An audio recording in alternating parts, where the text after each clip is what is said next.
He is, however, two other things that you don't know. One of them is an inspiration for our club to do this series. He inspired me to make the suggestion to the club. He may not know that. But he does know that he helped me design the speaker series in the very beginning. And for that, we are eternally grateful. Jeff is the director of the diaconate program here in the diocese. I'm the assistant now, as of July the 1st. They demoted you? Yes, which is it's a good thing. Well, he has so many jobs. Look at this. He does the Catholic Cafe on radio once a week, which is an enormous undertaking. And he also teaches here at St. Well, he teaches spirituality in a sense. You're the campus minister. That's right. Okay, I'm glad I got that right. I almost didn't. It's Mark Enter who's back with us tonight, who teaches here. But you know, you do teach. Always. Yeah, exactly. And to top off all of that, as if that isn't enough, he and his wife, Beth, have 9 children. Jeff is returning from his 7th year in a row on these trips to Lourdes. Each year he accompanies many extremely ill people called malades. Mm-hmm. I got that right? You did. And you must speak French. 45 years since I took French at Notre. There you go. I haven't used a word of it since. And serves as their companions on the pilgrimage. And from that deep reservoir of experiences, Jeff will be sharing many wonderful stories as we join him on a journey to a miracle this evening. Thank you, Jeff. All right. Well, I'm so happy to be here and happy to support Charlie in his endeavor to make just I guess a stamp or an impact on the people, especially here locally with his particular Notre Dame club, and many of you I think are members, and so I'm happy to, if I'm his inspiration, I feel sorry for him, but I'm glad that he's able to get something out of the deal. And I've always been eager to.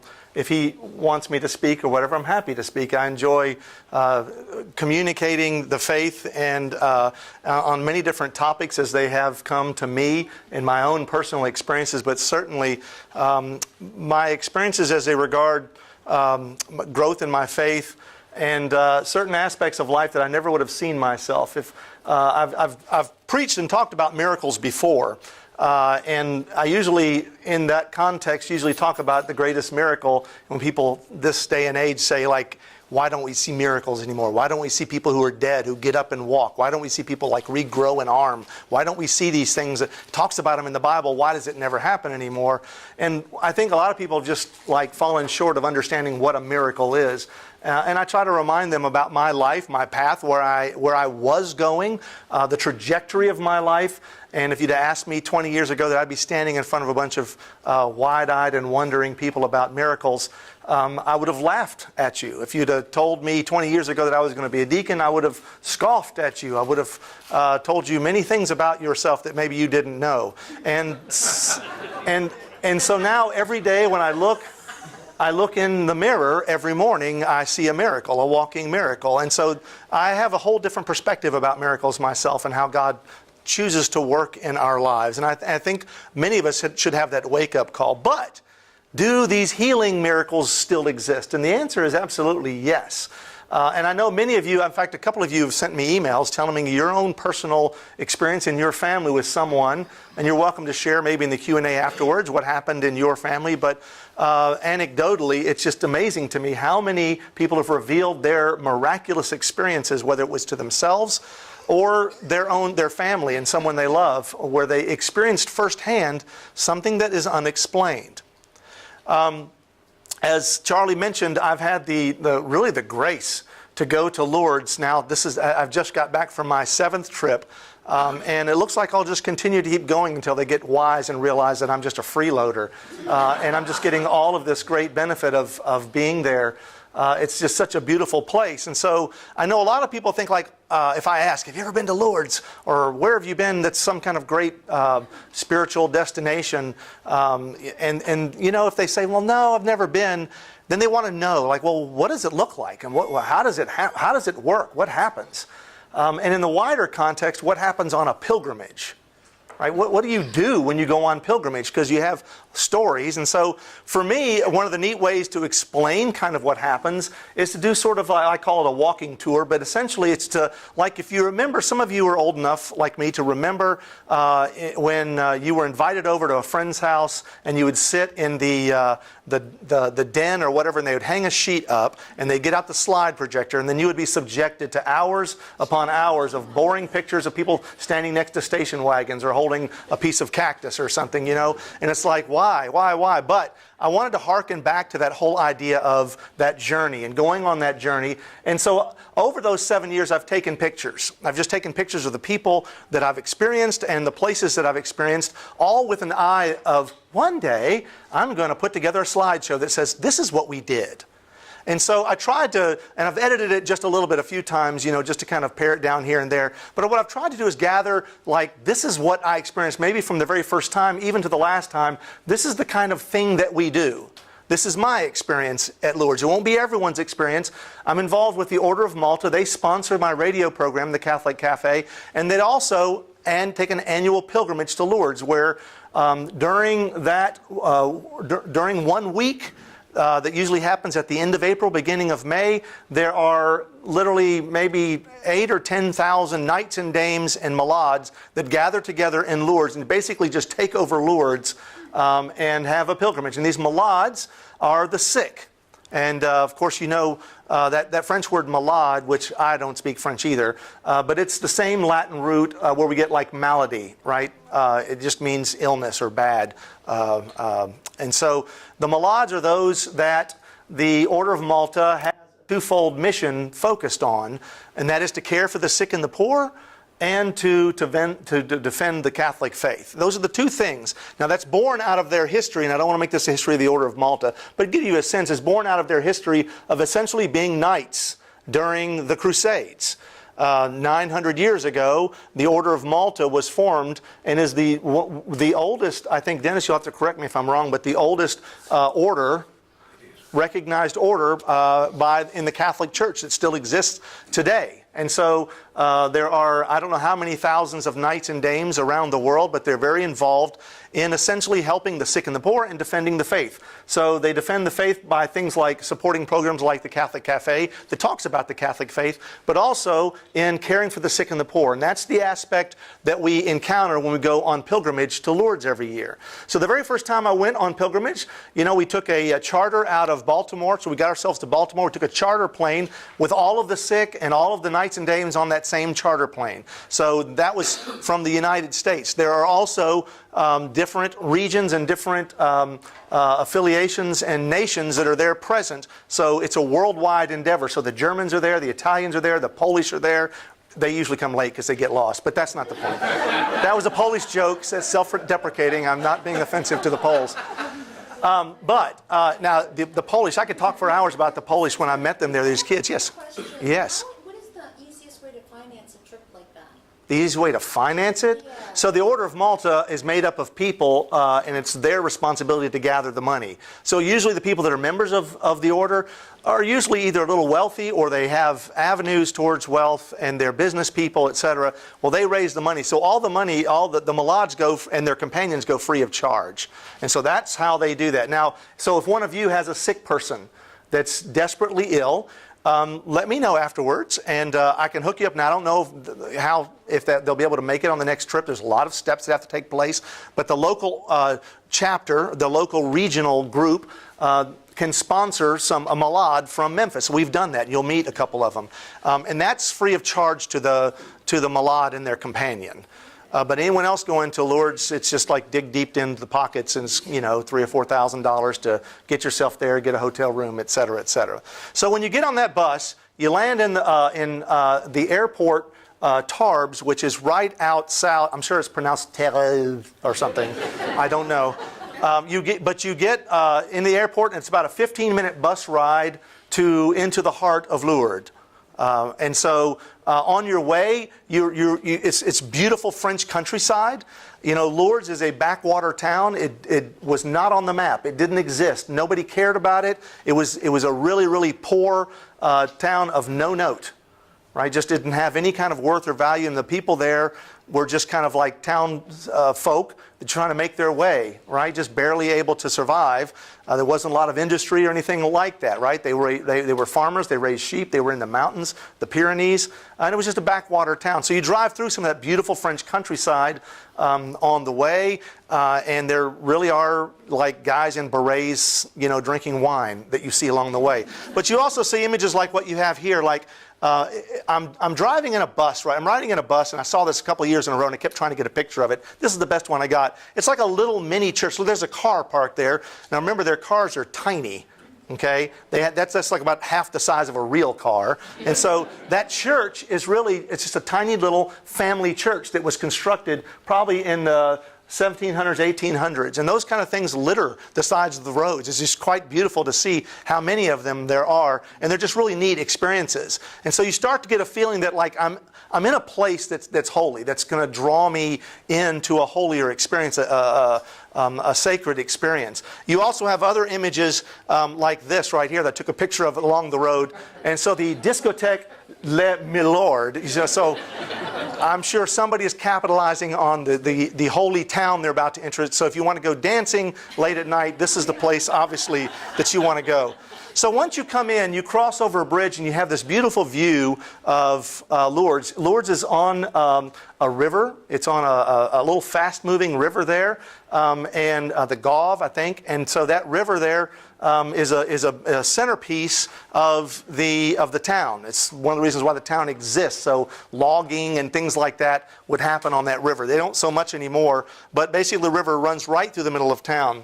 So the town is a beautiful little French town, a little French village. Now it's built up amazingly, I mean literally straight up. It's a tiny town, and so they have all these, 8 and 10 floor hotels that have built.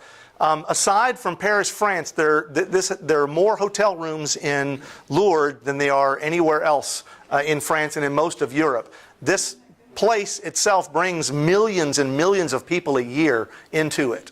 That's how many people have come here to this little town. What's amazing is how tiny the little streets are, as you can see. And of course, if you are European, you can park anywhere you want. It doesn't make any, I think you have an automatic license to disobey. And then they have these huge buses, these tour buses. And so they come in and they'll drop us off. That's what we rode into town on. And if you notice, like, how tight the squeeze is, like literally a foot and a half on either side as they turn these corners. I don't know how they do it. It's a miracle in and of itself. But if you look, none of the buses had dents, dings, or scrapes on them. So I was amazed at how they were able to maneuver in that space. You see the knights and dames sitting around or standing around there.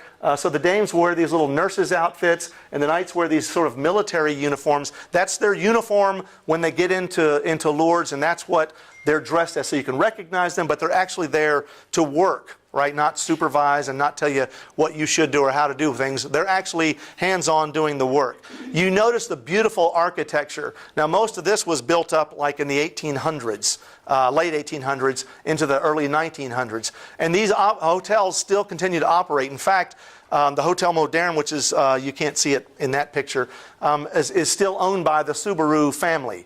And the Subaru family is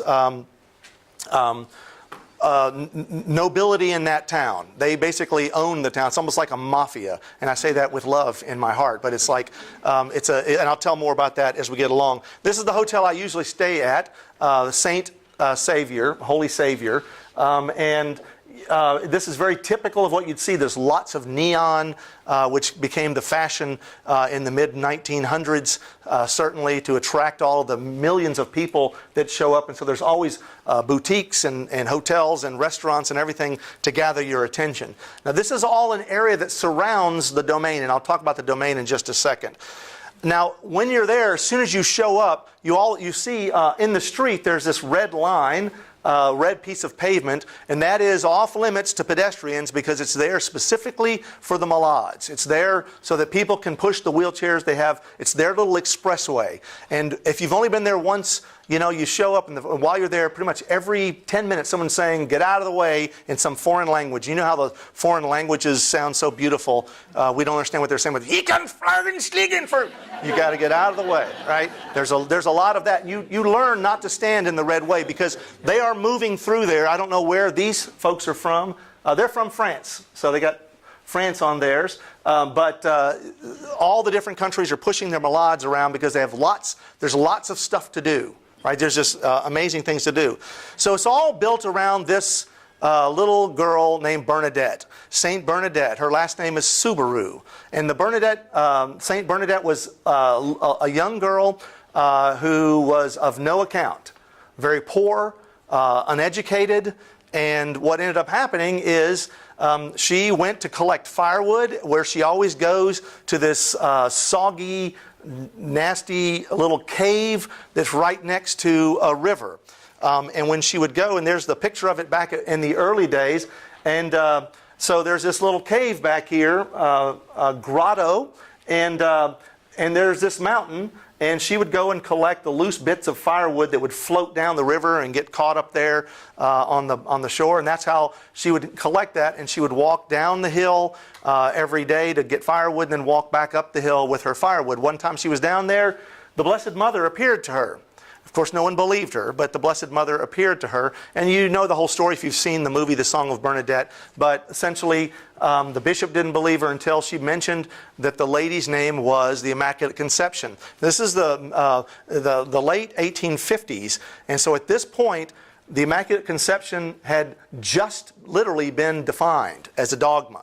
And so that phrase was not known, certainly not known to an uneducated little peasant girl. But she knew that phrase because Mary said, I am the Immaculate Conception to her, right? And so that little place started to attract attention. And it wasn't long before, this is a picture off of a postcard, that they put up this big gate because people wanted to visit, where they put this statue up here, which is not, incidentally, where Mary appeared to her, but it was a nice niche that they could put the statue in. And you see in this image, immediately, there are cures that take place. You see they have all these crutches hanging there as signs for any person that received a cure. They would start hanging these crutches up. Now, they've since taken all that down and made it, in fact, they've done a lot of work, and I'll show you some of the work that they've done. But just suffice it to say, it became very, very popular. There was a resurgence in its popularity after this 1943 film was made. And many of you have seen The Song of Bernadette. It's a beautiful story and movie. But the book that it's based upon, The Song of Bernadette, was written by Franz Werfel, who was a Jewish man who actually had an experience of conversion to the faith because of the story, and was answering Mary, who said, if you make this story known, you know, I will give you graces. I don't remember the whole story, but essentially it was a point of conversion. So you start to realize that all around this experience of Mary appearing to Bernadette are miracles, right? The seeds have been planted for miracles. You can actually still see the body, the incorruptible body of Bernadette, but she's not in Lourdes. She's a little bit north in her little town, and I forget what it's called. I meant to look it up beforehand. Nevers. What is it? Nevers, isn't it? Yes. So she's a southerner, Nevers, but I think it's like, no. Yeah.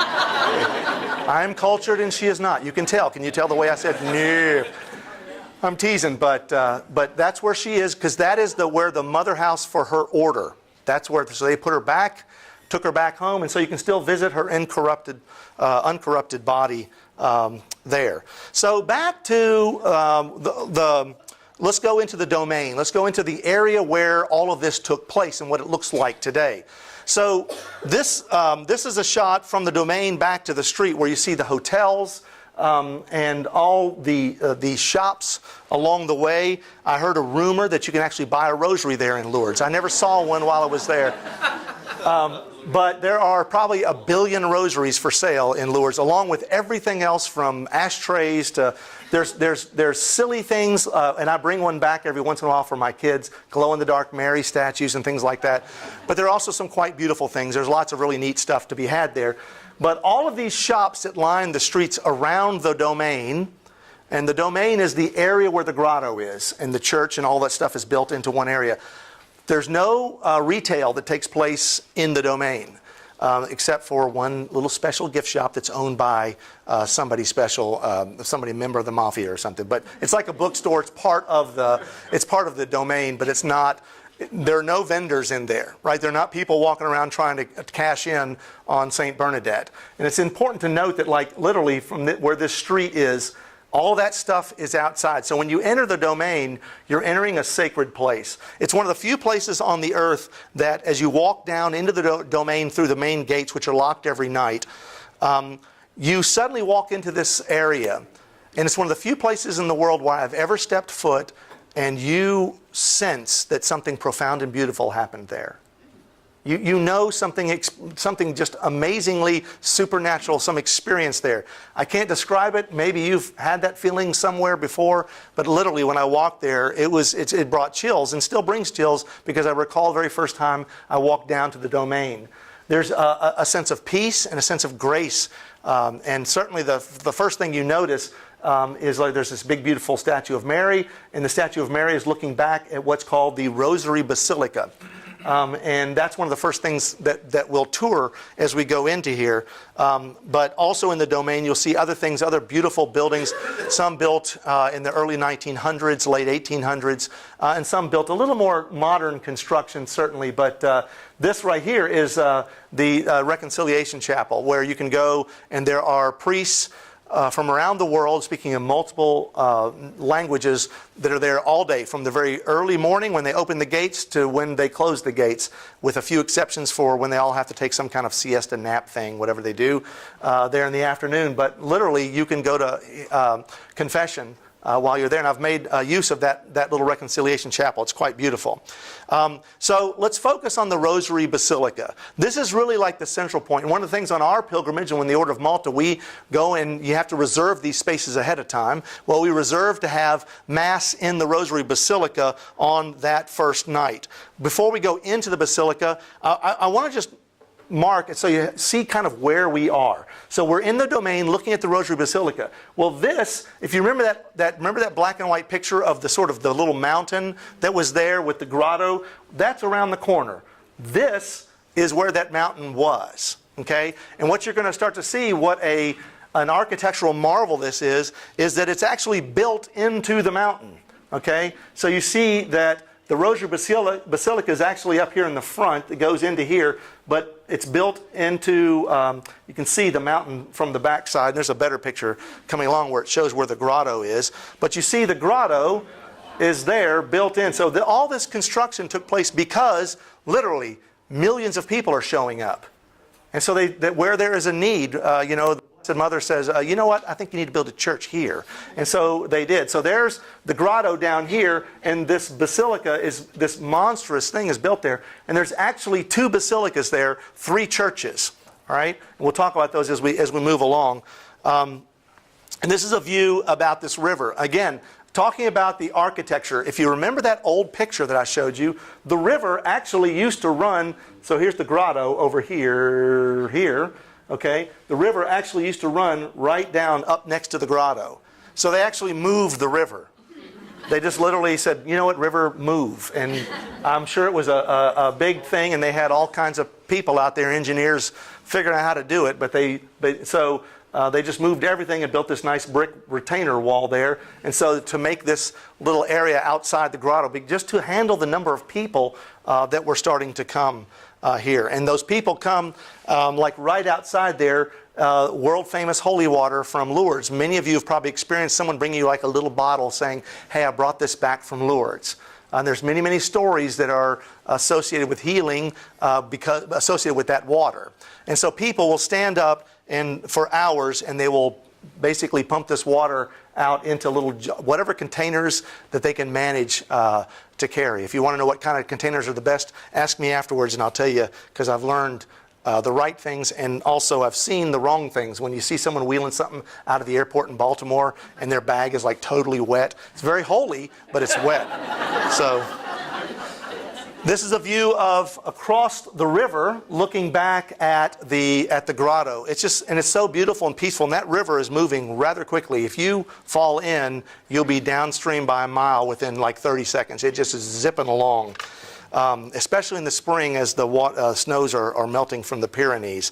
So here is the grotto, the area where the now, you see people lined up over here along this wall here, and they come into the grotto, and you can actually tour that in between Masses, which is not often, because this place, you can do Masses there, and this place is booked literally from morning until night, usually on the half hour, but they leave a few half hours open for tours, for tourists, for people, pilgrims to walk through there and to look closer at the various parts and pieces, to sit there and meditate in prayer without having being in a Mass.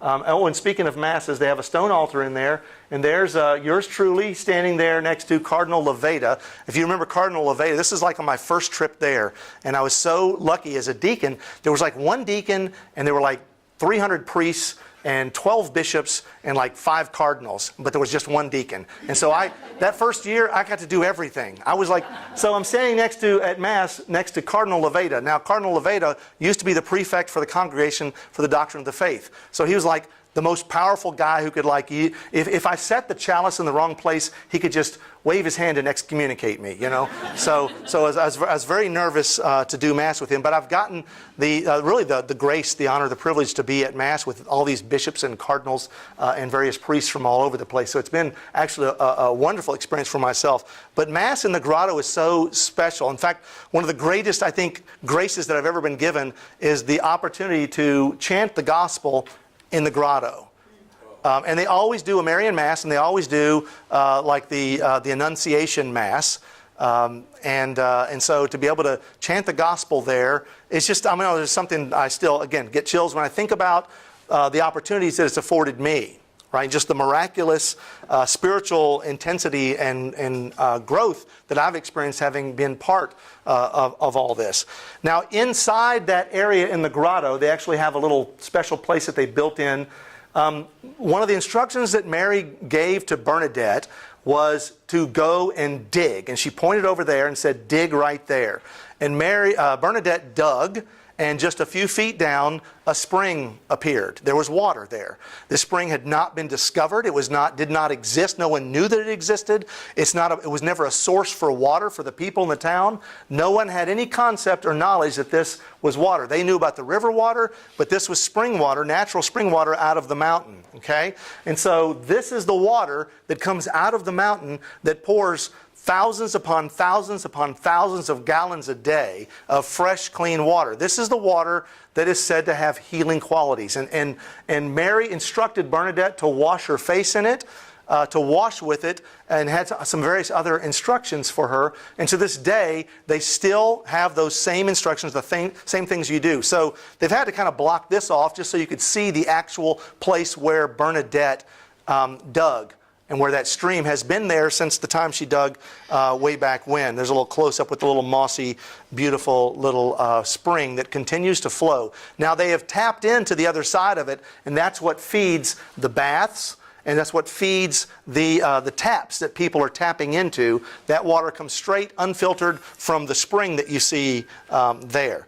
Now water is not always good. This is that river, Gauve, has, in fact, recently, this is maybe about 4 or 5 years ago, it flooded. And you see where there's the altar, and you see how high that flood water, and it devastated Lourdes. And yet, you'll find out the people in just a second, but very faithful people within like a day of the flood. And imagine all the mud and all the silt and all the nasty stuff that comes in a flood had like hit the ground floor of all these buildings and basically ruined, washed out almost all of it. And they came in and cleaned it, and within like 3 months they were back up and running again. It was an amazing feat to behold. And so I always put a picture in there like, you do all these pilgrimages, it's so spiritual and holy, but there's also something very spiritual and holy about a cafe au lait or a cafe latte or a cappuccino like I have here with a little cinnamon sprinkled on top of that. So just be aware that there are good things to be had while on pilgrimage, and you need your nourishment. But also, the French love to sit and talk and eat cheese and drink wine and whatever. So fraternity and talking and community is very important. So there'd be all these little places, and you would see people just sitting along the wayside in some little open cafe, drinking their cafe latte or cafe au lait, and just talking. People sharing a bottle of wine. So a pilgrimage, it's important to have that communication, to have that constant being in touch. You're there in community with other people. You're certainly not alone. So we make our way back to the Rosary Basilica, and we'll go inside now. It's a beautiful, beautiful basilica inside. It's called the Rosary Basilica because it's essentially based on the Rosary. And if you remember, the Rosary had 15 mysteries until Pope John Paul II came and added mysteries. But in this place, oh look, there's a deacon. He found his way somehow up into the area, standing, sneaking into the corner here. Do you see? In every picture, he shows up. There are photographers that take pictures of everything, and then they stick them up, and you go pay €4, and they give you a picture to take with you. Because they know that you're like me, you're gonna buy it. Look, it's me standing next to Cardinal Wuerl, and so I'll buy the pictures. And so lining the walls of this are the names, kind of like a crypt would be. The bodies aren't buried here, but the names of all the patrons and everyone who funded all of these churches. And essentially, it was not the government, it was not Holy Mother Church. The Vatican didn't send money down to Lourdes. The people rose up and gave the money to build all these beautiful, beautiful basilicas that we have here. And so, and usually they're in the name of somebody who was cured or someone who had a profound spiritual blessing or experience, or a family that just absolutely loves Lourdes. And you'll see their names in all the different languages. Occasionally you run across something in the English language, but a lot of French and Italian. So behind the altar here, the Rosary Basilica, what's beautiful about it are these beautiful mosaics, stone mosaics that are all tile, rather, all behind circling, and there's 15 back altars or side altars. So there's 15 different altars, and priests in the early day, when they had to do daily mass and they couldn't concelebrate, they would do the masses there. And so each one of these little apses behind the Rosary Basilica, there's 15 of them, is a different mystery. Here's the Visitation, and certainly the Crucifixion. And if you look down at the bottom, each one of them is a big, beautiful brass tabernacle that's based on a great church. Like there's the Holy Sepulchre Church. There's one for St. Peter's and whatever. Also churches all around the world. So it's quite a beautiful thing to behold, to see all that. So we step back out, and then we look up at the full size of the church again, and we want to go what's up on top. So where we just were is down the bottom. So the altar that where Mass was said and where the deacon had snuck up behind Cardinal Wuerl, this is the top. This is at the very top, this gold gilded crown. So the altar is down here. So this is the Rosary Basilica. Up here is another full basilica. That we have to walk up these beautiful arms that are outstretched, and they were designed that way to be the arms of the Blessed Virgin Mary welcoming you to the Rosary Basilica, welcoming you to Lourdes and to the grotto. And if you go up again where that gold gilded crown is, and you see in the back, there's a better shot to show you the high church at the back. This is the top up there is the Basilica of the Immaculate Conception, which is another small church. It's quite beautiful, and there are masses said here. I don't know that we've ever done a mass up there, Dennis. I don't remember if we've done one up in here. But they're just absolutely gorgeous Gothic construction, okay? And then, again, the walls are lined with tributes, memorials to certainly people who have passed on, but people who have experienced miraculous cures, and then also, merci, something, whatever, but thank you, and anybody just testimonials to different people, and then they obviously would have given money. Well, when you go in there, it's like there's not a space. I don't know if they put you anywhere else now. I don't know how small they can make these things, but everything is covered. And it just gives you a sense for how many people have had great appreciation of what goes on there. So above the Rosary Basilica, but below the Basilica of the Immaculate Conception, is the Crypt Church, which is another church, a very small one. And this one actually has bodies in it. There are actually bodies buried in this particular church. Again, the faithful come in here to pray, but certainly there are masses as well that are said. And they're just interesting. Back in the 1800s, people loved to say, like, here was, Uncle Bubba's ankle, and he was healed or cured here. So there's all kinds of interesting testimonies and memorials that just help you understand just how many people have been moved and affected. There's something about 200 Portuguese something. I don't know. I can't read French. So when you're up there and you're looking out, it's quite a beautiful view, and you get to see all of Lourdes, you get to see the Pyrenees, and you get to see just a wonderful sort of overview. There's an ancient castle at the top of the hill, and we're going to take a trip up here in just a second, but you get back up here and you can get up this hill and you can visit this castle, which I've been to, but also that's the top of the town, and there's actually some town up at the top that is Lourdes, where Bernadette lived. As you're sort of outside and looking, you see what appears to be just nothing but forest, but creeping out of the forest is a beautiful crucifix sticking up out. And what's so neat is you don't notice it until someone points it out. Then you can't stop seeing it. And this is the, oh, look, there's more food. We'll talk about this in a second, because it's part of the Stations of the Cross that you walk through up onto the side of the mountain. It's quite beautiful. And yes, food is important. Its nourishment is good. This is a typical breakfast that I would experience there. So the continental breakfast and a little yogurt. And certainly the fresh baked bread was just absolutely amazing. It's just, there's something about it that's really good. And there was a little minor Lourdes miracle there. I think that's the Blessed Virgin Mary in my cafe au lait. So I'm not testifying that's the case, but I want to believe that. All right, so we're going to go up the Stations of the Cross. You actually, it's not easy for, it's a tough Stations of the Cross. You climb an uphill, right, to each one of the individual stations that are built into this. You can see how steep it is, and you stop along the way to all of the stations. But they're beautiful stations, and you can stay there and meditate. They also have a Stations of the Cross that's built on a flat level concrete for some of the malades that you can't push them up the hill, so they have some of the same experience. But this one is just quite beautiful because it's nestled in the trees on the side of the mountain, so it's quite beautiful. So now everything is quite beautiful thus far, but as you know, in Holy Mother Church, there are some conflicted people sometimes who want to design things that you go like, what were they thinking?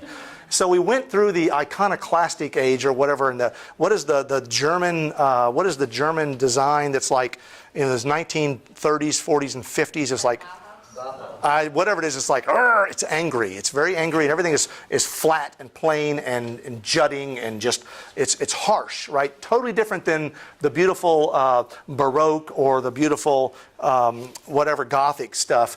Totally different, the design. So because so many people were coming, the Rosary Basilica was like always full, and you could never do Mass in there. You could only fit about 1,200 people or whatever. So it's like they built a place that would hold 5,000 people, and that's Basilica of St. Bernadette. And the Basilica of St. Bernadette, I think, was built in the 1950s or 60s. And you see it's a much more angular, and it's a little, not quite as inspirational when you look. When you go inside it, this is what you see. This is like millions of people to come, and this is what you see, and it's just very kind of strange. People have tried to explain it, but mostly the French people go, and they kind of turn and walk away because they don't want to explain what happened. But the only thing pretty there is this wonderful icon that's up there, and it's said that Bernadette recognized in that face somewhat the face of Mary. Now, I don't know how true that is, but I just know it's kind of odd that this very ugly church has this beautiful icon up there. but the rest of it's not so pretty. I mean, this is just as your church experience. In fact, they slice it in half, they put a big curtain up, and they can run 2 masses at the same time. So it's very utilitarian, right? It handles lots of people. They push them in, take them out, etc.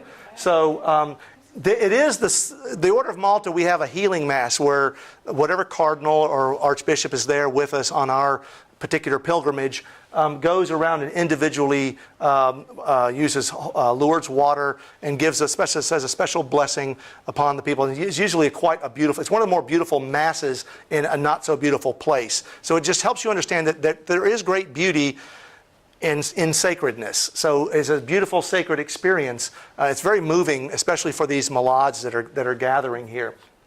Now, out back of that's actually a perpetual adoration chapel. It's not very pretty, but it's perpetual adoration. So it's a beautiful thing to have perpetual adoration, but it doesn't really. In fact, it's kind of confusing. I took a picture of a sign at the door of the perpetual adoration chapel that says "No visit." Now I'm not sure. And then it says something about access is reserved. Okay, I can probably read it. Chapel reserved for prolonged periods of prayer.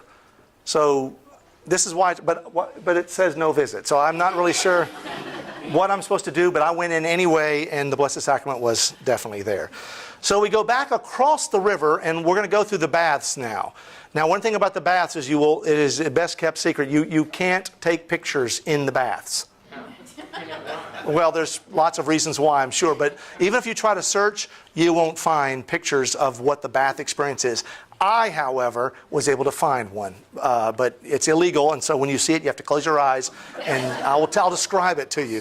But you basically line up outside and patiently wait for your turn. And usually there's prayer services that are happening. This is the women's side, so you see all the women dutifully lined up and ready to go into the bath one at a time. And so the Order of Malta, the knights and dames, we every day would wheel in these carts that are rented by the Order of Malta but belong to Lourdes.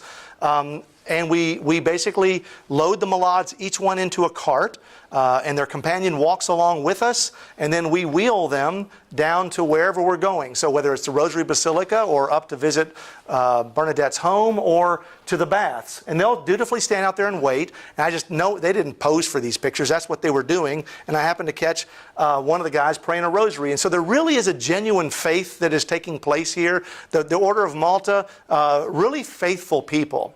And just really live their faith out. And this is part of their lived experience of being a member of this order, and it's quite beautiful to see. Here is the illegal picture, so shut your eyes. And now it's grainy because it was like this big on the internet. You know, it was like, and you can't see this anywhere else. And I asked, and they will not let you, even in an empty bath, you can't take a picture. They just won't allow it, so I didn't. But basically, the icy cold pit of death is right here. This water is freezing cold. It's just absolutely freezing cold. So what happens is you have these sopping wet towels that are hanging here. So you go in and you disrobe down to your undergarments in one little tented area. And then they call you one at a time, and you go in there, and there'll be assistants in there that will help you. And so obviously men for the men, women for the women. So then in my experience, the man would be there, and he wouldn't speak any English, but he'd say, so I go in there, and then it's like they ask you to disrobe down to complete nudity there, and then they as a way to shock your heart or something, I don't know, they wrap this cold, wet towel around you tightly, and it's like, boom, and that's on you, and you're like going, oh, okay, what just happened? Then they lead you down here, and you step into the bath, which is, about yay full, and then they lay you back. Before you do that, you say prayers. There's a little statue of Mary here that you will say prayers, and whatever you're offering this for, whatever intention, you pray, then they basically dunk you. Okay? And then they give you there's a little pitcher. I don't know if I can see it here because it's kind of fuzzy.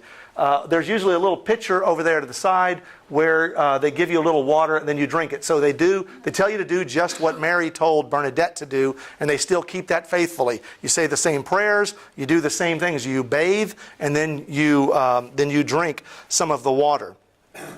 Now, I'm one of the only people that got to take a picture inside the bath experience. This is the first tent where here the people will disrobe down to their undergarments, but This little guy here was a good friend of mine. I don't remember his name anymore because I couldn't understand a word he said. But he got to know me over, this last year, the 7th year, was the first year I didn't see him. I don't know if he's still alive. I have no idea. But for 6 years in a row, he would see me and he would come and grab me out of the line and bring me in, up in front. And I was embarrassed. I mean, it's like he'd be like, no, he'd grab me and pull me in, and he would just. We would talk every time as best we could. We would communicate, he didn't speak English, but recognized me every year I would come, he was the one that helped me understand exactly what these people do. He was there 6 years in a row. Maybe he's ill. Maybe I hope he's still with us. But this man comes every year at the same time, and he's a member of this sort of corps called the Hospitalite. These Hospitalite, they wear these little garments, but these are lay people who have essentially they've consecrated themselves to Mary, and they have devoted 2 weeks a year to live in tiny apartments, and it's basically their vacation time. They have given to Mary, and they work the baths free of charge for 2 weeks out of the year. Some do more, but they work the baths. They work in other places within Lourdes. They work at the train stations to bring the malades off the trains. So they do this. So these are the people that are everywhere who are lifting, moving, and they know exactly what they're doing. And you're really best just to step back and let them do it, because they know exactly how to lift people up. And you might think like, oh, no, he's this, you can't do that, whatever. They know exactly what to do because they're constantly doing it. So they are the ones that are pushing the malades and helping especially in the bath experience. It's just quite a beautiful, profound thing to see people that have dedicated their lives to this. Right? This is what they do 2 weeks, at least a minimum 2 weeks of every year.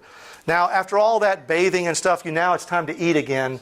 Now, this little brasserie le bodegon, which I have no idea what that means. It probably means like the happy bull or something. Does anybody know what le bodegon? I have no idea. But I went there and I stopped and ate here because it had on their sign, it says, American cheeseburger and French fries. And so I was dying to see what a French American cheeseburger and French fries was. First of all, they have no ketchup. Apparently you can't get ketchup there. It's not truly American, but I didn't want to get in an argument with the guy. But I got the deluxe version because it had goose liver, it had foie gras on it, on the top of it. It was grilled. It's actually quite delicious. The only time I've ever eaten foie gras, and maybe I'll never again, but it was my experience there at this little place. Sadly, it was washed out with the flood, and it's new. It's something else, totally different now. So here's a view. The next day we get up, we go out. Beautiful. Sometimes the weather is absolutely quite beautiful in Lourdes. It's just absolutely gorgeous. And so you look down the other way. It's just a peaceful, beautiful little town. And we're going to head up. Now, this is the bridge over the river, and I took a picture here. It's kind of an ugly picture, but I took it because I didn't want to have to pay this guy. So there's homeless people or perpetual sort of entrepreneurs that are there. I don't want to speak ill of the homeless and people who struggle, but there are people, there's an industry, there's a cottage industry here. Certainly any time that you're going to go to a place where there are miraculous healings, there will be people who are there destitute, who need money, but then also some that just are there working. And so there's a loophole in an old law that's still in effect in Lourdes, and that is you can see, like, you can't beg. You're not allowed to beg in the streets, and the police will come and get you. However, if you have a dog, you can beg.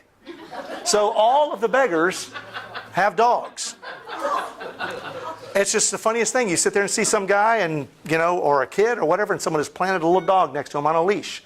So it's the reality. So they've taken advantage of that little loophole, and so they all have dogs with them. I have no idea where that law came from, but it's French, so it's all right. So now we're heading up the hill towards that big castle. If you remember the picture of the castle on top of that hill, we're heading up. That's the Rue de la Grotte, which is the Grotto Road, and you're heading uphill now. And as you get up there, you start to see more shops. Now, interestingly, there's lots of shopping that takes place in Lourdes, as I pointed out before. And it's so funny because on the bus in, all the people who know everything to know about Lourdes say, don't buy anything down near the domain down there because it's more expensive. It's cheaper when you get up the hill. So naturally, all the entrepreneurial spirit in the town, what I have now discovered, having been there 7 times, is that it's more expensive as you go up the hill because they know people are coming up the hill to buy cheap stuff, and it gets more expensive as you go. So it's just quite an interesting thing. But lots of shops and restaurants on the way up. One of the neat things there is the Poor Clare Monastery is along the way as you go up. It's a beautiful little place, and there are the nuns still living in cloister. But there's always a sister working in a little gift shop where you can go and get the 6-decade rosary, the St. Bridget rosary, which that 6th decade is praying for the souls in purgatory. So it's quite an interesting tradition that they have, and it's made out of the Job's Tears beads that are harvested locally there at Lourdes. So those are kind of neat to buy there at this Poor Clare Monastery. Next door to that is another neat place I discovered. It's called André Lacombe, and he's a sculptor. Now he's dead, but his daughter still runs the store, and it's filled with the most beautiful local art. And so it's just beautiful wood carvings. He does beautiful bronzes. I have a few things at home that I bought in this little store. In fact, again, they start to recognize you, and they want to treat you special always. And so she went and dug out one that was actually one of the wood carvings. It was actually carved by her father, whereas most of them are the school of André Lacombe. So they continue to put these things out, but it's usually other artisans. So she found one that had André Lacombe's signature on it. So I felt blessed by that. But it's a kind of a neat thing. So there's really beautiful religious articles that you can take. And now, of course, every time I get rosaries or these kind of things, I take them down to the grotto on the night before I leave and bless them all. So it's blessed in the grotto. So it's kind of a neat thing to be able to tell people that this rosary, which are excellent gifts, by the way. You know the times you have to give gifts and you're like, we don't know them that well. We don't want to spend a lot of money on them. You go to the Lourdes, you get beautiful crystal rosaries for about $10, and they're blessed in Lourdes, and then you give them as gifts. And we've given many a rosary now to couples, and trust me, kids getting married desperately need Mary and the rosary. So maybe one day they'll pick it up. Now again, as you're going further up the hill, it's amazing to me how people say, like, what do we call our cafe? Oh, let's call it the Immaculate Conception Sandwich Shop, And so there it is, the Immaculate Conception Sandwich Shop. Now it's beautiful though that you look and see the construction, and Mary's placement is prominent everywhere. And I won't delve into this, it could be a whole other talk, but if you stop and look like the history of the United States of America, and you look at the city names, Santa Fe, Holy Faith, San Francisco, St. Francis, you realize that like the Mississippi River was not originally called the Mississippi River. Does anybody know what it was called? It was actually called the Immaculate Conception, River of the Immaculate Conception. It had a Marian name. And there's a Marian history to the United States. There's a lot of things that we don't realize. We have streets that are named for holy men and women and for holy events, as they do here. And it's still there, and it's still present. Now, I'm not going to say they're all great people of faith. I'm sure this guy makes a wicked panini, but I don't know what his faith life is like, but for them it's a reality to have Mary just basically involved in every single thing that they do. Now this weird looking monk here, he is still there. This is 7 years, and he's still there wearing the same thing. And all it is essentially is they're selling. It's wool. It's a wool cloak or something. But every time I go, I wonder if my weird friend is going to be looking at me, and he is. But it's made from the wool because we're in the Pyrenees, and they're sheep, and it's a big wool country there. So now we get to the top of the hill, and we go down this little seemingly innocuous hidden alleyway, and we're going to find where Bernadette and her family lived. And where she lived is this little place that is called Le Cachot, and that just means jail. Now, she didn't live in a jail. She lived in the condemned jail. It was deemed by the government at the time that this is not suitable for prisoners, and so it was abandoned. Well, her family took it up. So they lived in what was not even good enough for prisoners, and she had, I think, like 8 people in their family. And they lived in this tiny, tiny little place that barely had room for anything. Now, this makes it look really nice, but it's been cleaned, and they've like put down pavement on the bottom, so it, whatever, but it was basically a dirt floor. A terrible, terrible existence, but that's where her family lived all during these times. They were always poor until Bernadette came along and had that visitation from Mary. It changed everything for their family. Now, I put this shot in there simply because this is literally 50 feet away from the door of the cachot. And it just shows you how, I don't want to embarrass anybody who's sitting here, but, a scantily clad model, prominently placed in some window in a pharmacy right outside where Bernadette lived. And you start thinking about the world that is the culture that's quickly encroaching in on that which is sacred. And it just causes, for me, a little just alarm. And it should cause all of us alarm about what we accept and what's good and what is perfectly fine, right next to what is so holy and so precious.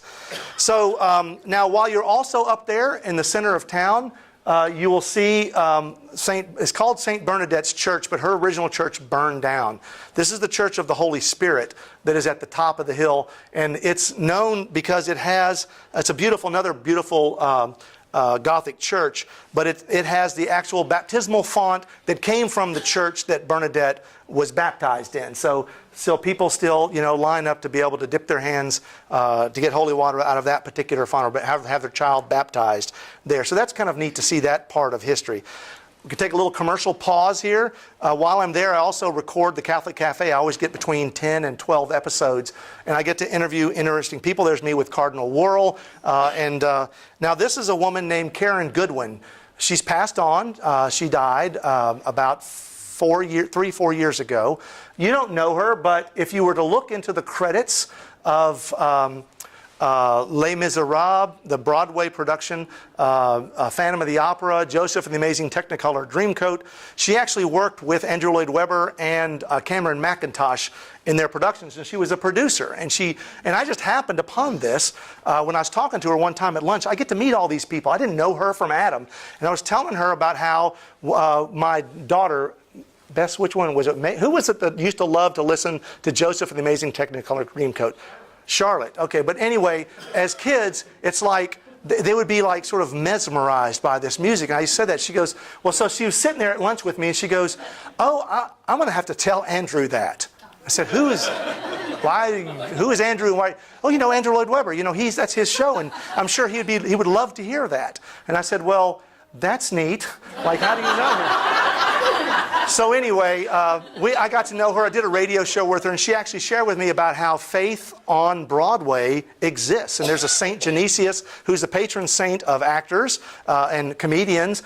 There's an altar to him at one of the churches on Broadway, and they have masses every night at odd hours, like 11 o'clock at night, for the actors on Broadway. And she said there's quite a few Catholics that go. They may be living in sin, they may be living and having problems and whatever, but they're drawn there because their faith draws them somehow to some kind of religious experience. And she said, it's tough being Catholic in that environment, but you know what?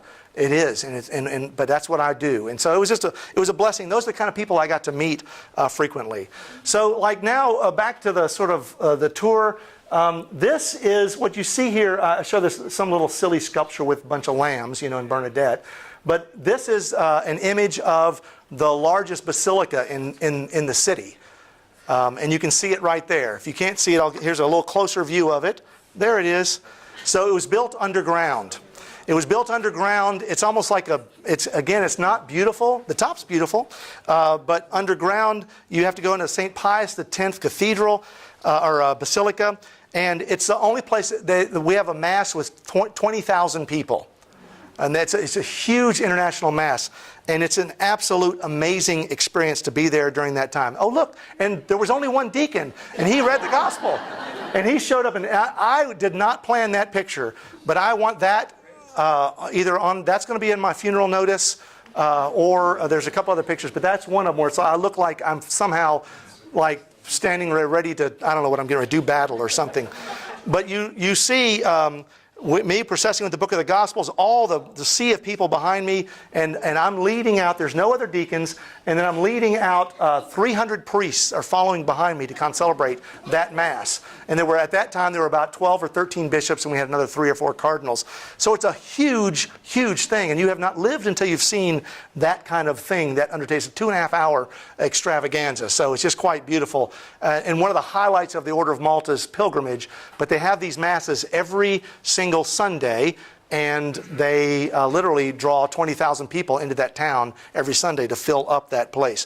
One of the great things I get to do is to pull the carts along with me. So it wasn't me just being a rock star or whatever. I actually got to meet all the people and have relationships with them, and that was very special. Dennis, were you going to say something? I just want to say that there are room for 600 wheelchairs down there. Oh yeah, it's built and made specifically for the purpose of Lourdes going to Mass. 600 wheelchairs, so it's lots of area and then lots of very uncomfortable seating behind it. But as the sole deacon, I got to sit in the fancy chair.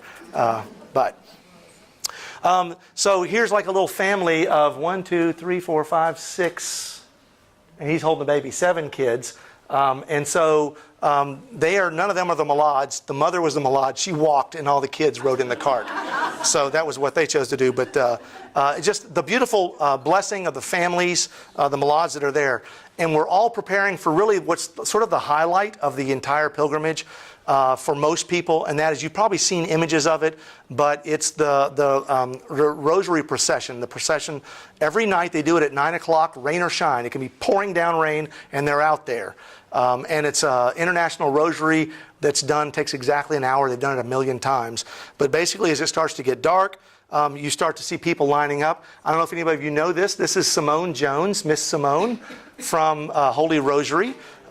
Very beautiful experience with her there. She was our Malade from Memphis a couple years ago. I don't remember this young lady's name, but everyone's just so beautiful when they're holding those little candles as it's starting to get dark. Everyone starts to line up all the way across the river and around, and then that whole big line will then process down along the Rosary procession way, and then come back, and they will all follow behind.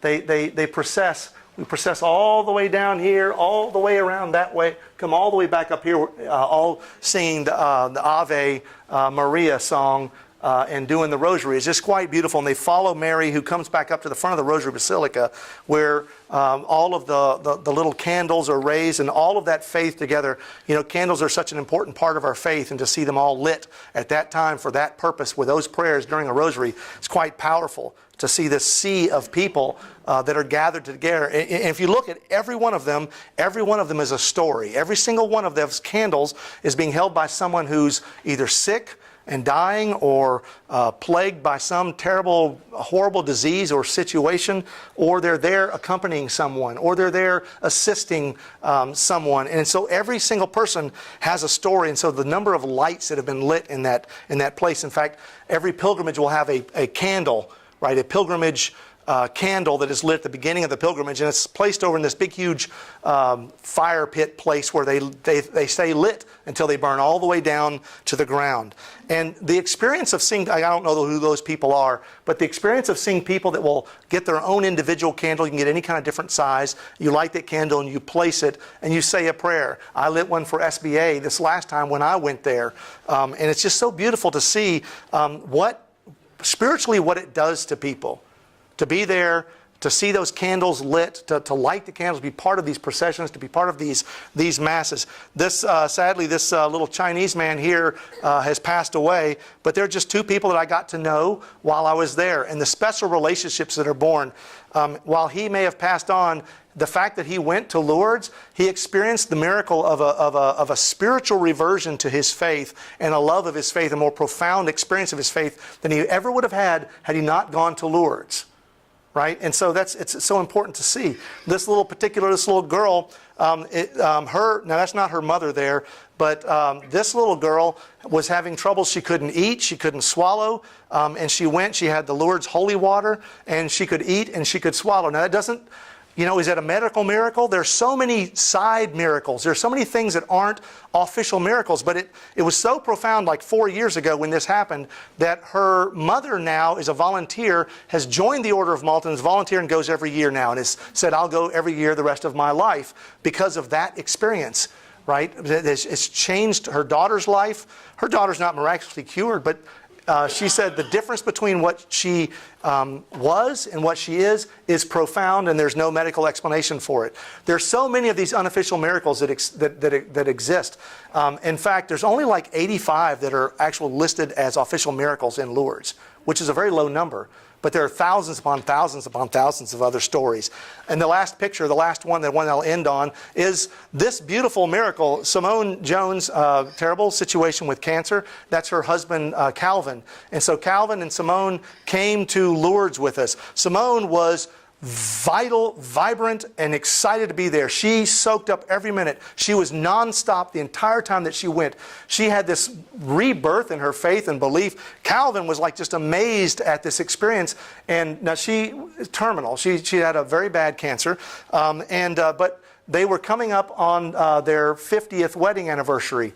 But they had actually experienced their 49th year. And she was like lamenting that, I don't think I'm going to make it to my 50th. Well, we actually had we did a mass across, this is taken the night that we did a renewal of their vows for their 49th wedding anniversary across the way from Lourdes. It was a beautiful, beautiful experience. And I'll just tell you that at the end of this, they were so happy and so elated, and they were so close. And it was and Calvin to this day says it was just a miraculous experience that they had being present there. She literally got off the plane, went home, got in the bed, and never got out of the bed again. She died not long after that, just totally depleted of her earthly life, but having lived a profound energy and a supernatural blessing of grace for that week beforehand is just very moving.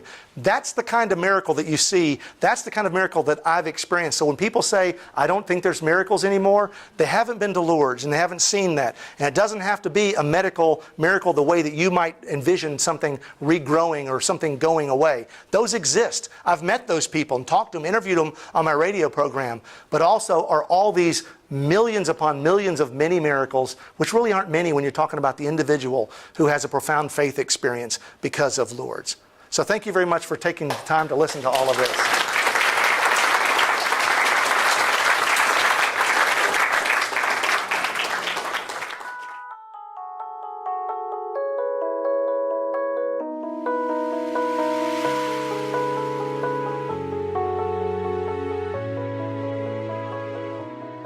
Right? The other side miracles, the little miracles, and certainly all the spiritual miracles, they're not documented in any way. They're stories, they're folklore, they're myth sometimes, but really, mostly it's just small T tradition, right? You hear all that stuff, but there's too many anecdotally for you to say it's not possible. Okay, and those medical doctors are from where?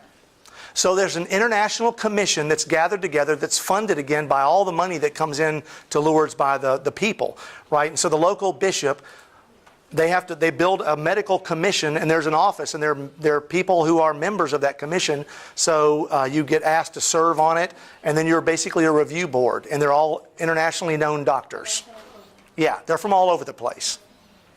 Because there's a couple of Americans that serve on it.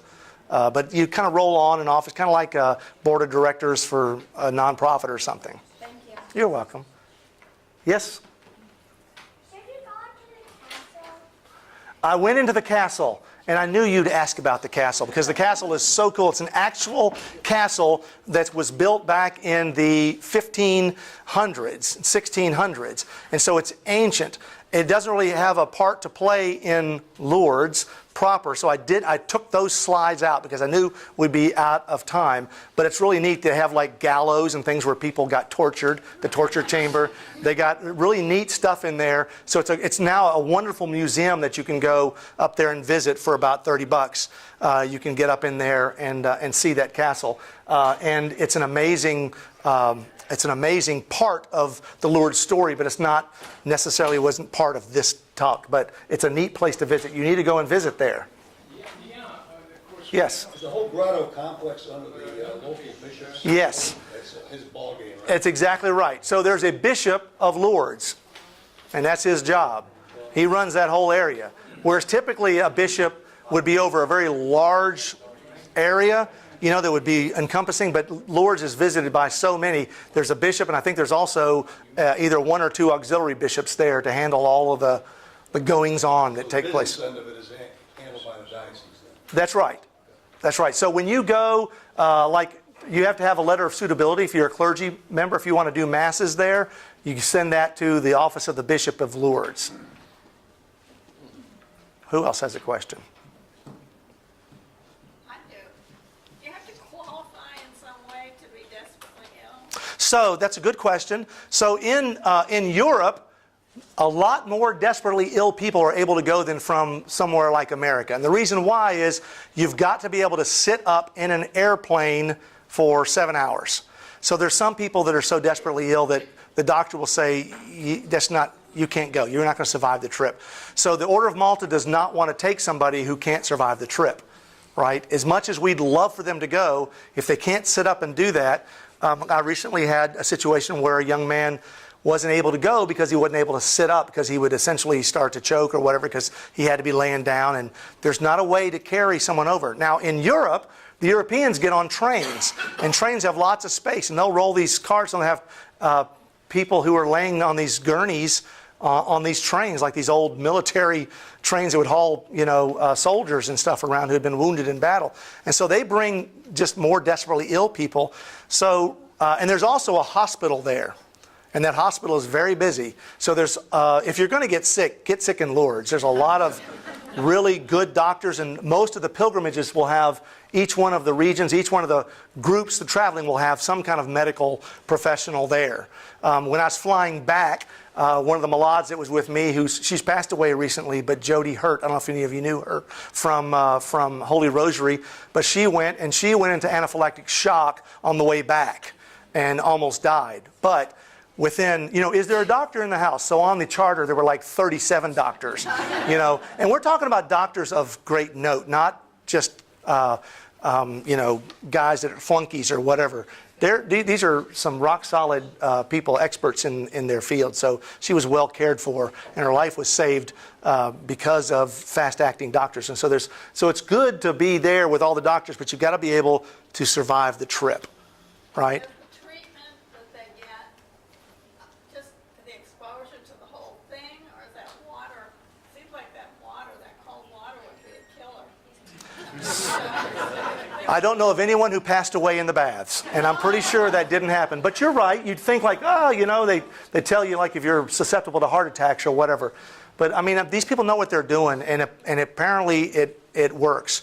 But the experience of being there, occasionally you'll have like a child, a young, especially the boys around 13, 14 years old, they don't want to get naked in a bath with some other man in a cold towel. They're just not going to do it. And so occasionally you have people who refuse. But it's grace abounds even so, and you're still drinking the water. You can still pour the water on people. It's just the experience of doing what Mary said to do, and that's why the baths actually exist. Yes. Deacon, you may have said so earlier. What time of the year? So the Order of Malta goes every year the last week of April and or the first week of May. It's always over April turning into May. I don't know why that week, but that's the week it is. It's booked that way for the next 100 years, will belong to the Order of Malta, and that's when that goes.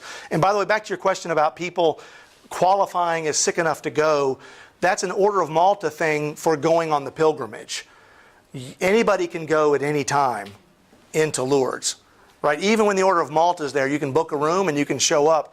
You can be as sick as you need to be. There's no medical communities that say you're not allowed to show up here. That's not going to happen. Yes. Speaking of Lourdes, but comparing it with Anno-Beaupre in Canada and Guadalupe in Mexico, do those two have... So I'm not familiar with the Canada one, and I don't know enough detail about that. What I'll tell you is I do know this about apparition sites. They all have their own character.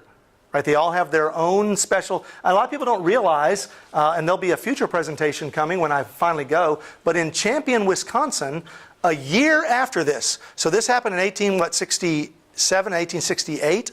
The next year, 58. was it 58? Right, exactly 58, that's right.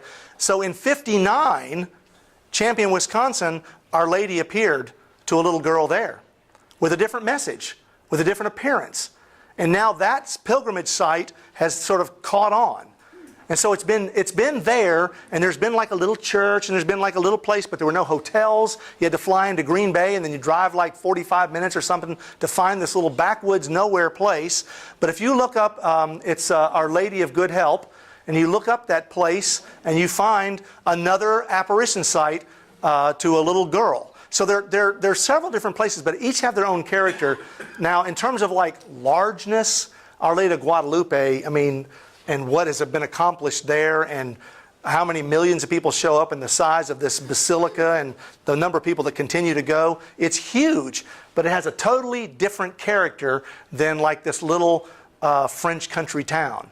So that's what I think is also beautiful about our faith, is to see the same grace, but it played out in all of these different locales with this different character and these different languages. And then to see the effects that Our Lady has had on the places that she has appeared and what she has promised to protect if only you grow closer to her Son. If you pray the rosary, if you do the things you're supposed to do, she makes a promise to us. And so it's kind of like, hey, here's I got a free gift for you. Do you want this? And how it plays out in that locale is just amazing to me. Like Juan Diego and what happened there with the flowers and all that kind of stuff. It's just, those are amazing things to me. And I start to realize that all the different places, while they're all Mary, they're all unique to that location. And some are bigger than others. And some are probably waiting to be discovered, like Champion, Wisconsin, and Our Lady of Good Help. Because the Order of Malta has now decided that's going to be its secondary pilgrimage spot, where it's going to go also every year in August. It does a pilgrimage there for the people that can't make the transatlantic flight. They can take buses and trains to get there. So some people who aren't able to make that flight can then go to another pilgrimage site where Mary appeared. No other questions? I have a question. Oh, okay. But it's kind of maybe for some of the Notre Dame grads. Okay. What about the grotto at Notre Dame? Was that there? Oh, well, so I can answer. He can tell you all about that one, but before he does, I'm going to tell you that grottos appear everywhere. If you want an interesting experience, go down to St. Mary's Catholic Church downtown. They have a grotto down there. And if you walk into it, it's like fashioned after Lourdes. And when you look on the side, there's a little plaque there, an indulgence that you go if you pray in that thing. That's dated from 1869 or something in the 1860s. So when St. Mary's was built, they built a grotto because of what happened in Lourdes, and it's fashioned after Lourdes. And you'll find Lourdes grottos everywhere. They're all over the place. And certainly, I think the most famous one, is that not Notre Dame? Is that one? Is that based on Lourdes? The Notre Dame's grotto. Yes. So, how many of you have been to Notre Dame? And how many of you have been to the grotto at Notre Dame? Just about everybody.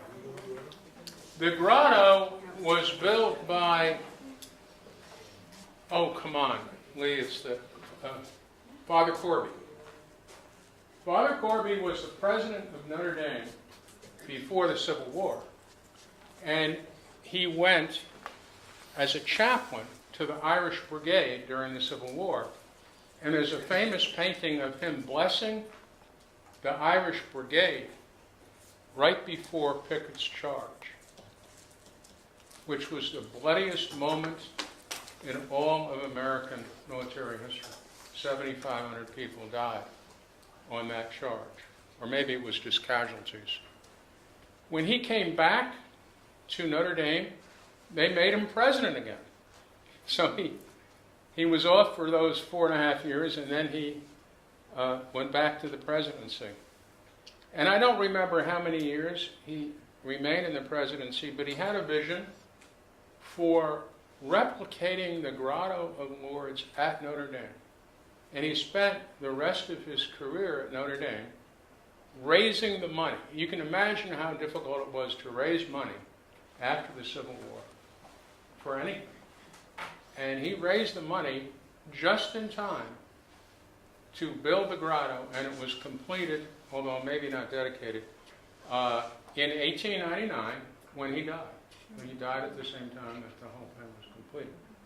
And it's a 3/5 replica of the grotto at Lourdes. There's a little statue of Saint Bernadette looking up at Mary, just like there, and she's in the grotto and so on. Now, it's not identical, but it's remarkable looking at that picture that you showed us how similar it is. It is right behind the Basilica of the Sacred Heart, the church on campus. And it is, I call it the spiritual center of Notre Dame. Because while the students and faculty and visitors, they go to Mass, but Mass has a certain ritual aspect to it. And of course there's a Eucharist there, but you go to Mass everywhere. You can only go to, most people will only ever be able to go to the Grotto of Lourdes at Notre Dame. They won't get to France. That's where the students go to talk to Mary and talk to her son and talk to the saints about the boyfriend and girlfriend problems. Used to be just girlfriend problems, but now it's both. I spent a lot of time down there, and over homework and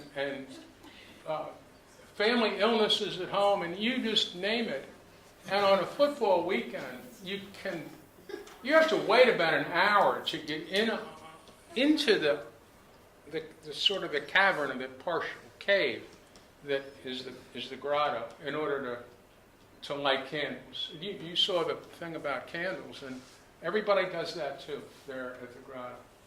And no other Catholic universities that have. Pardon me? No other Catholic universities that have grottos. Not like this, not that I know of. I was going to ask, and I'm preempting you, Charlie. I'm being rude to him because he's my husband. Yeah, but you do that, and you're allowed to do that. But you were going to ask if anybody in the audience had miracles that they could share. You said that at the beginning. Mhm. I thought I heard you say that. But that was interesting to hear. I could start off by saying I don't consider it a miracle, but my 6-year-old sister, I remember when it happened, went outside to put the potato peelings in the garbage can that hung on the outside of the house in the middle of winter, and it was snowy. 6 years old, we lived on a lake. It was a beautiful place that we lived. And she came running in the house. She saw Jesus Christ standing, floating above the ground, overlooking the lake. His back was to her. And she was hysterical, saying, I just saw Jesus, I just saw Jesus. And we all went running out to think, to see who this interloper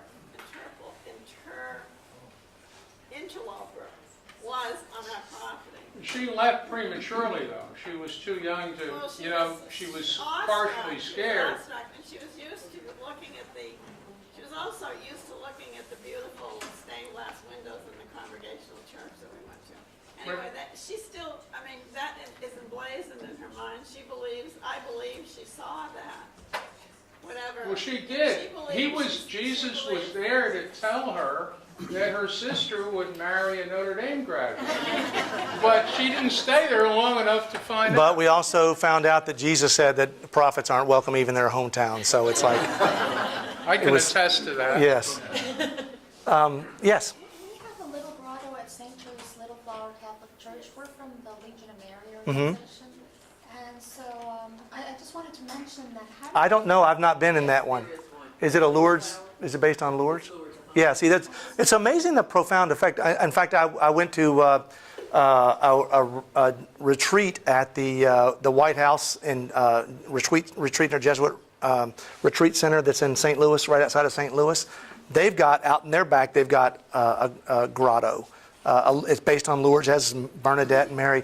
So it's amazing how profound and really efficacious how that devotion has spread, especially in the Americas, but all over the place, to have these little grottos built up. And we don't hear about it anymore. You don't hear the kids walking around talking about Bernadette and Mary and Lourdes. So it's kind of like a need for us to sort of rediscover some of that and understand how profound that is and what a potential grace that is for all of us. Yeah, and there's also one, St. Mary's downtown, which is. Yeah, St. Mary's Catholic Church downtown has one. Blessed Sacrament has one too, don't they? Or Pat's. I don't know if Blessed Sacrament does. Maybe they do. See, there's a lot of them. Yes, Pat. Real quick, and then a bridge, another bridge real quick. Masses in French or Latin? Yes. Now, so when you go around with your individual group, like if you do the Rosary Basilica Mass, it's going to be the American, Western, and Federal Associations. It's going to be in English, Okay. right?